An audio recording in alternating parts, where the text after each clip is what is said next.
کے دادری کے رہنے والے محمد اخلاق کی لنچنگ سے موت کی ایک دہائی بعد اتر پردیش حکومت نے لنچنگ کے ملزم 10 لوگوں کے خلاف قتل سمیت تمام الزامات کو واپس لینے کا فیصلہ کیا ہے۔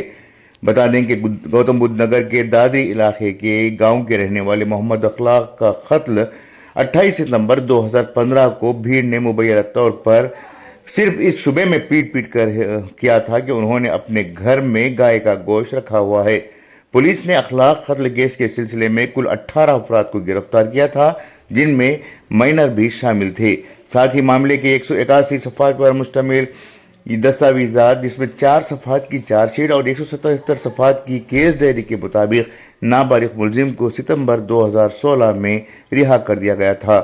وہیں کیس کے ایک اور ملزم روی کی موت بیمار رہنے کی وجہ سے اکتوبر 2016 میں ہو گئی تھی، جس کی ترنگے میں لپیٹ کر لاش کو لے جانے پر تنازع کھڑا ہو گیا تھا۔ رپورٹ کے مطابق Gautam Buddh Nagar high session court میں دائر کردہ مقدمے کی درخواست کے مطابق حکومت نے ضابطۂ فوجداری کی دفعہ 321 کے تحت مقدمہ واپس لینے کی عرضی دی ہے۔ اس معاملے میں بی جے پی کے مقامی لیڈر سنجے رانا کا بیٹا وشال رانا بھی ملزم ہے۔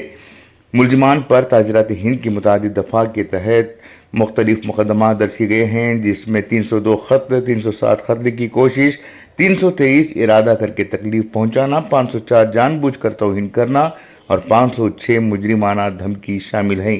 رپورٹ میں کہا گیا ہے کہ گوتم بدھ نگر کے اسسٹنٹ ڈسٹرکٹ گورنمنٹ ایڈوکیٹ بھاگ سنگھ نے ریاستی حکومت کی طرف سے 26 اگست کو جاری کردہ ختم ہدایت کے بعد 15 اکتوبر کو کیس واپس لینے کی درخواست کی تھی۔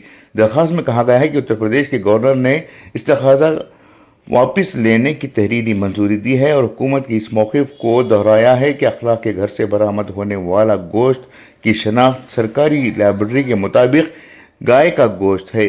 Joint director prosecution Brijesh Kumar Mishra کا ایک خط بھی منسلک کیا گیا ہے کہ جس میں سنگھ کو کیس واپس لینے کی ہدایت دی گئی ہے۔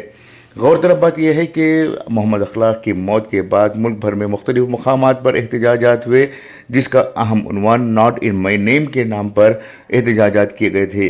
لیکن یہاں اس وقت سوال اٹھ رہا ہے کہ محمد اخلاق کے گھر میں بھلے ہی گائے کا گوشت ملا ہو، لیکن کیا کسی بھی قتل کے ملزمان کا کیس حکومت واپس لے سکتی ہے؟ اگر اسی طرح کا سلسلہ جاری رہا تو ملک میں قانون کے وجود پر سوال اٹھنے لگیں گے، اور یہ بھی سوال اٹھنے لگے گا کہ کیا واقعی بھارت میں قاتلوں کو صرف حکومت کے کہنے پر چھوڑ دیا جائے گا۔